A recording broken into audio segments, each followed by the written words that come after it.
বিএনপির high profile স্বাধীনতা বিরোধী অধ্যায় ১৯৭১ বাংলাদেশের ইতিহাসে সবচেয়ে রক্তাক্ত, সবচেয়ে গৌরবময় একটি বছর। এই বছরেই জন্ম নেয় একটি স্বাধীন রাষ্ট্র বাংলাদেশ। কিন্তু একই সময় ইতিহাসের পাতায় থেকে যায় কিছু নাম, যাদের ভূমিকা নিয়ে আজও রয়েছে তীব্র বিতর্ক। আমরা ফিরে তাকাবো সেই সব উচ্চ প্রোফাইল রাজনৈতিক ব্যক্তিত্বদের দিকে, যারা পরবর্তীতে জাতীয়তাবাদী দল বিএনপির শীর্ষ পর্যায়ের নেতৃত্বে উঠে এসেছিলেন, কিন্তু যাদের ১৯৭১ সালের অবস্থান নিয়ে প্রশ্ন তুলেছেন ইতিহাসবিদ, গবেষক ও রাজনৈতিক বিশ্লেষকরা।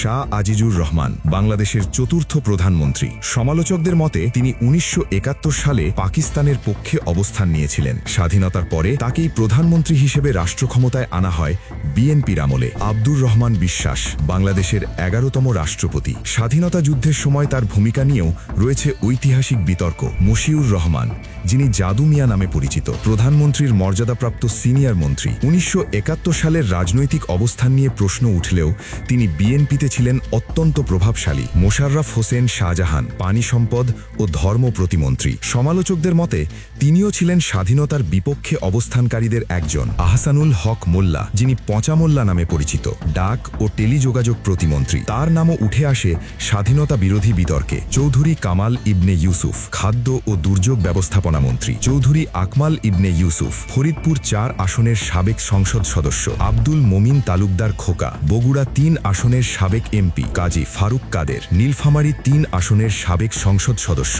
মির্জা রুহুল আমিন সাবেক মন্ত্রী ও ঠাকুরগাঁও ২ অঞ্চলের সংসদীয় প্রতিনিধি। ডক্টর উসমান ফারুক বাংলাদেশের সাবেক শিক্ষামন্ত্রী। আব্দুল আলিম জয়পুরহাট ১ আসনের সাবেক সংসদ সদস্য ও মন্ত্রী। মাহমুদুন নবী চৌধুরী, যিনি নবী চৌধুরী নামে পরিচিত, গণযোগাযোগ এবং পরে ত্রাণ ও পুনর্বাসন মন্ত্রী। সালাউদ্দিন কাদের চৌধুরী, যিনি সাকা চৌধুরী নামে পরিচিত, চট্টগ্রামের একাধিক আসন থেকে নির্বাচিত সংসদ সদস্য। তার নাম স্বাধীনতা যুদ্ধকালীন ভূমিকা নিয়ে সবচেয়ে বেশি আলোচিত ও সমালোচিত। ইতিহাস বলে এরা সবাই ছিলেন বিএনপির প্রখ্যাত ও প্রভাবশালী রাজনীতিবিদ, রাষ্ট্রপতি, প্রধানমন্ত্রী, উপপ্রধানমন্ত্রী, মন্ত্রী, সংসদ সদস্য।